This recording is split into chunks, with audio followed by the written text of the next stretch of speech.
And here we are on Antigua Shipyard, and in the lower right-hand corner of that map, we have our second player from Evil Geniuses and their second Terran player. It is PuMa, and his opponent in the upper left-hand corner, winning game number 1 from Team Liquid. Now our green Zerg player, back to his old familiar color, it is Zenio. And you know, seeing this map, it really, really makes sense why EG picked PuMa. I mean, this is just a great Terran versus Zerg map, and he definitely has a plan for it. I mean, it's if Terran can really get that Marine tank push going through, if they can control the middle, it's so easy for them to deny the Zerg's 4th and their 5th base. And a 3-base Zerg playing late game is just not really up to a 3-4 base Terran. Okay, well, we'll see if he decides to go with similar strategy from what we saw with the Muslim at the beginning of last game, the quick third command center, going up to Banshees early, taking map control, go from there on out, and what Zenio is going to do in response. But you know, it was funny. I always go back to this example because when we were at, Hot Import Nights in LA, and we had MMA and Dongrigu, we were taking him out to dinner, and so we looked at him and we said, you know, hey, okay, well, MMA, what map do you think out there is still Terran favored? And he said Antigua Shipyard. And Dongrigu said, no map is Terran favored, but that was, of course, at a time when Tasia hadn't killed everyone yet. Yep. So he's showing the way. So let's talk about TVZ. It has gone towards a much more macro-focused style. We see a lot less of the strong 2-base pushes. We're going to quick 3-base. We're playing for the long macro game. Do you think that that's bound to continue? Do you think that's, barring a big shakeup, we're going to see much difference in the metagame before, say, Heart of the Swarm comes out? I don't think we're going to see too much difference. I mean, there's still...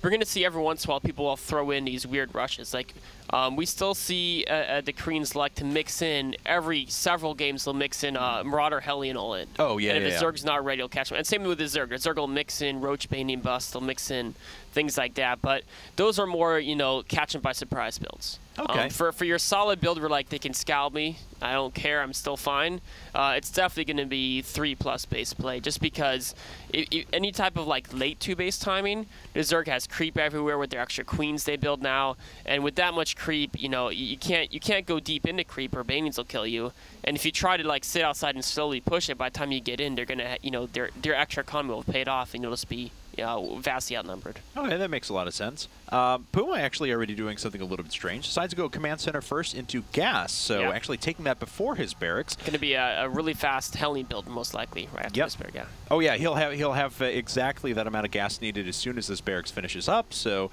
really good sense of timing there, and he'll have enough on top of that to kind of build the factory and the double orbital commands at the same time. So has this timed out really, really well. Oh, yeah. I mean, we can definitely tell he plays this game for a living. That's a fact. Yes. And he obviously had this build prepared for this map, is what it seems. So. Yeah.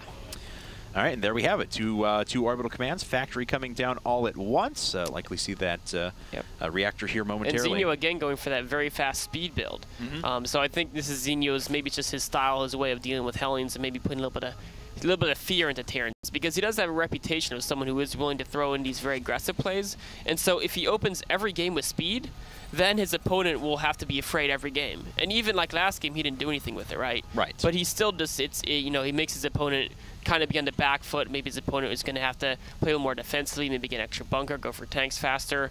We'll see what it'll do with it this game, but it's definitely a powerful tool to make your aggressive builds and your macro builds look very similar from the onset. And we saw there was a time there for a while where Zerg players would produce a round of about 16 to 20 speedlings, just run them into the opponent's natural, and because, you know, the prevailing wisdom at the time was, oh, build a bunker up at the front, but not really care about where the positioning was, they would often devastate opponents' naturals. Yeah.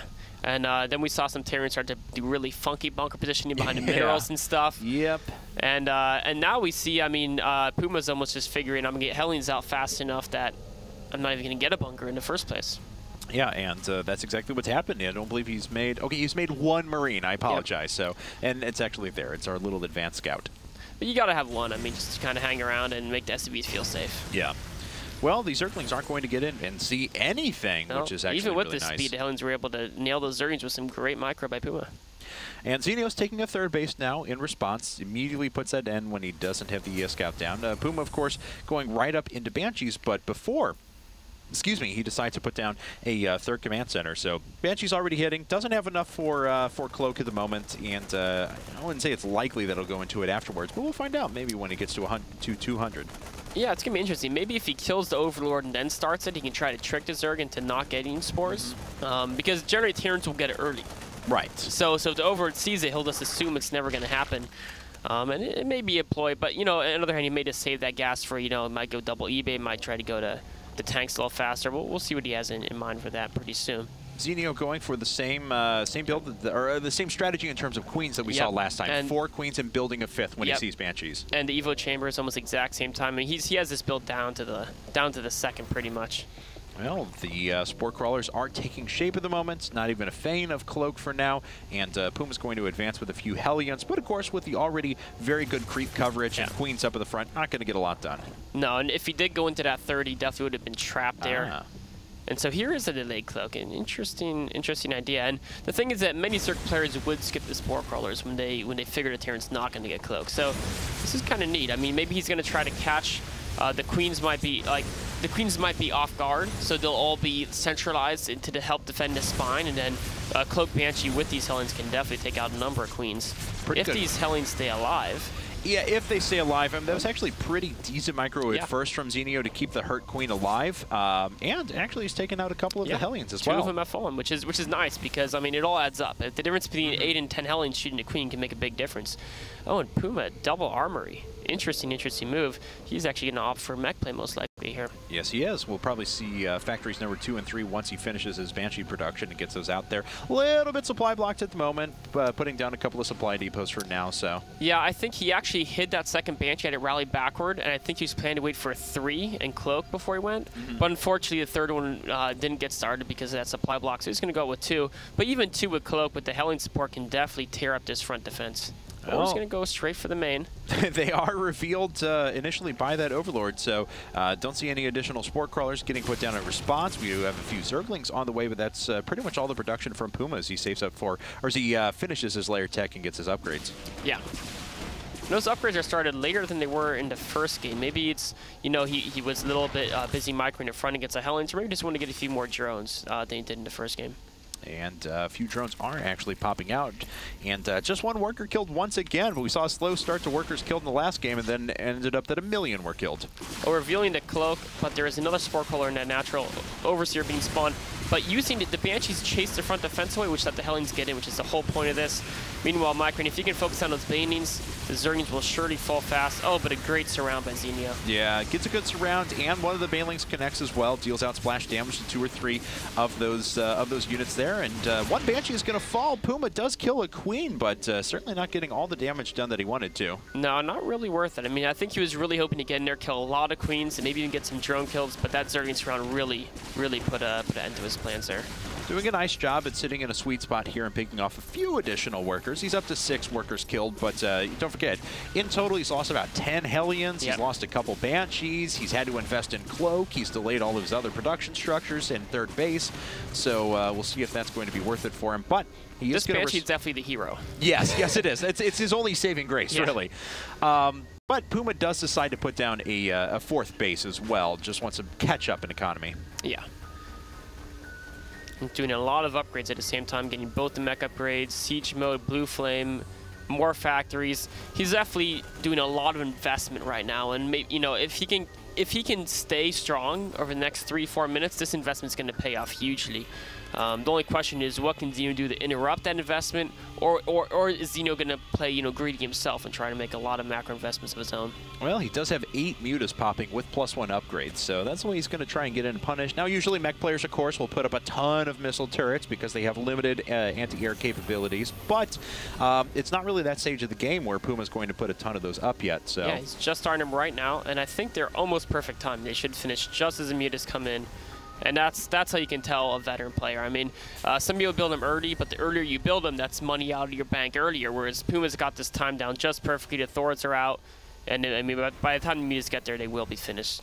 Yeah, so, yeah, they're actually all finishing up right now. So, Muta's done in time. He even has bunkers down with Marines just for a little bit of additional coverage there. And Zenio's building a lot of Zerglings right now. How many does he actually have yet?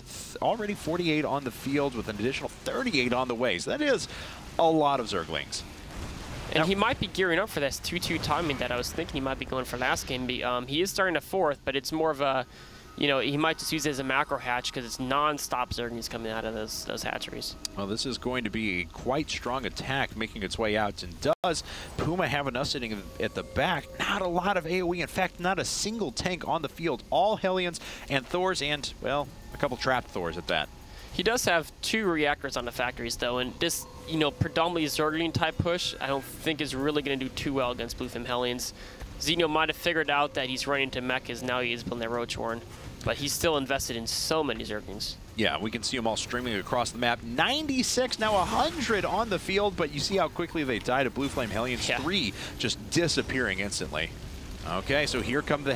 one Thor's in trouble. Yeah, it is. Cut out right in the middle.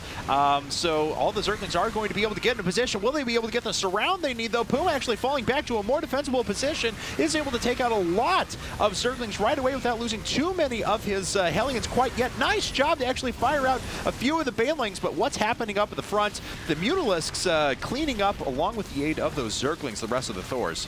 So definitely several Thors went down, and actually I think there were some Zerglings that might have gotten that third and killed some SCVs, but all in all, I mean, the bunker was there to defend. PuMa took very few losses there. Just a couple Thors, a handful of Hellions, and Zenio lost a lot of units. There's a lot of resources available for Zenio at the moment, too, and he doesn't have a lot of the larvae to actually put into those, so he's just waiting on his injects. He's just waiting until he can get to the point where he can start refocusing back on his macro, but yeah, PuMa actually comes out of that pretty well. Yeah, I mean, being up 15 food going mech against Zerg is definitely a big advantage for Terran. I think Zenio was hoping he'd kill some Thors, and then the mass Zerg Baneling would scare PuMa into making more tanks, and then maybe he could do a giant Mutalisk switch with all his tank money. Unfortunately, you know, PuMa he only lost 2 or 3 Thors. He still has plenty left, so Zenio's gonna have to play this out with Roaches, and that's just gonna be tough being down in food. Well, a little bit ahead in food now, but it is Roach food, which doesn't really count as much. No, you mentioned a time in the beta when they were 1 supply, and of course that was ridiculous, but 2 supply, they aren't the most efficient units at this stage of the game. Yeah.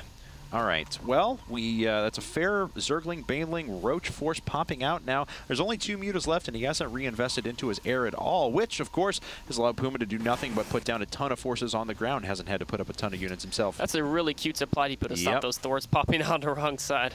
That's actually kind of cool, yeah. So PuMa doesn't want to have that happen again. Better than having to put down new add-ons. But look at this. A big attack coming in from Zenio, and almost cleans up that command center was built at the front. But now PuMa does have a couple of siege tanks here as well, and he's done a fair job of taking out the Banelings before they're able to get in and do too much damage. A lot of Roaches. It is a lot of Roaches, and does PuMa have enough to hold against this? 3 siege tanks still remaining with the Thors up above as well, and the Thors are pretty well upgraded. Significant upgrade advantage over those Roaches on the ground, and with the SCVs popping out, he is going to have enough to hold this off. Yeah, and I mean, and the main story there is, well, he did lose a lot of Hellions. I think he only lost 1 or 2 tanks and 1 or 2 Thors. Yeah. So the core of his army is really intact. While his food dropped with mostly Hellion food, which is, Hellion food's like roughly like Roach food, right? It's really easy to replace. And at the same time, he was able to make his way in and kill a bunch of workers as well. So even though he's taken some SCV losses, look at the amount of workers he just torched right there. PuMa doing an exceptional job with his harassment. Yeah. And the delayed harassment is really effective because people don't really look for it. And he's also at the stage where he does have, you know, enough Hellion upgrades. They're really killing stuff really quickly. Yeah, they are. With 2/2 upgrades, they deal out 23 damage to light units. They're actually 2-shotting drones. Yeah. Yeah, which normally doesn't happen. And that is a pretty significant advantage, as we can see. Even with this being found out, he immediately just drops down and just annihilates a line of drones there. Okay, so now PuMa's not in too bad of a spot. He's taking control of the middle of the map. There's a position you really want to have here, of course. The high ground is so important to taking those bases that are around the perimeter. And PuMa continues to rebuild his Banshees, which I think is really cool, because with Thors to cover them from Mutalisk and with Cloak, they're just going to do this great harass. They can either use Cloak to harass, or they can be even in battle, just killing. You know, they can kill Infestors, they can kill Banelings. There's a lot of really, it's not easy for Zerg to deal with them in a mixed competition. Oh, and this is just so many tanks here. Yeah, Zenio's trying to push his way in against this, but those Banelings hardly didn't even connect. I mean, just almost every unit is still remaining. A huge supply advantage now for PuMa, and it looks like he has got this game in the bag. Yeah, definitely. I mean, Zenio knew he had to deny this 4th base from Terran, or else the economy would get too crazy, because he barely has his own 4th. He has a 4th, but almost no drones there. And so he's like, here's my desperation. We're going to see if we can knock it out. But PuMa just had too many tanks in siege mode. He held too strong. Now we're going to see Zenio's Stage 2 plan replace it all with Muteless. 16 of them, as a matter of fact. 17, 18. Wow, that is a huge amount of Mutalisks. And you know, this is a great move. You just brought up that unit tab. There's only 2 Thors in an entire army. So this is the move. I mean, there's way too many tanks for him to combat that in the ground, so he's not even going to try. But it seems like he would have almost thought to try this a little bit earlier, though, because of the amount of units he saw and the fact that the starport units were continually getting replaced by Banshees and nothing else. But in any case, 2 Thors up, as we've mentioned. They are getting shot down, but they're quite resilient. Armor upgrades. Yeah, it's the armor upgrade difference is making them much, much harder to kill. And it's just because Zenio, this move isn't really planned from the start, so he hasn't kept up in his upgrades. Oh, look at those drones. Oh, poor drones. How many workers killed now? 60 by PuMa. 60 upgrades. Feel like the count at times. But the Mutalisks proving their worth, and now, of course, we see double Thors being produced and immediately 2 more starports being thrown down. Yeah, I think he's going to try to get some Vikings to supplement his anti-meter defense. It's not quite clear. Maybe he's a little bit afraid of Broodlords. Maybe he just wants to get some more air units. I mean, as long as he doesn't die these Mutalisks, he can pretty much rebuild his army, and even more drones going down right here. And more drones going down, and honestly, Zenio's basically down to about half of a mining base at the moment. So yeah. And the Mutalisks are being taken out slowly but surely by these missile turrets, so the anti-air will eventually be there. It's still a bleak situation for Zenio. I mean, the Mutaswitch was really nice and necessary. It killed basically the entire Terran army. It denied the mine to 4th. I mean, this is the move that's keeping Zenio in the game, but you know, for how long? Is PuMa going to be to rebuild his Thors? Or if Zenio can find his base on the right side, maybe he can start PuMa out. We're going to see. Oh, there's 2 missile turrets in a planetary. Never mind. Pretty good against a lot of things, but of course, still PuMa's going to need to repair that up very quickly if those units get over there. And there's not enough repair. The Mutalisks might be to power down. All right, well, the Mutalisks are now coming back to combat against this force in the middle of the map. A little roach squad coming in to supplement the Mutalisks.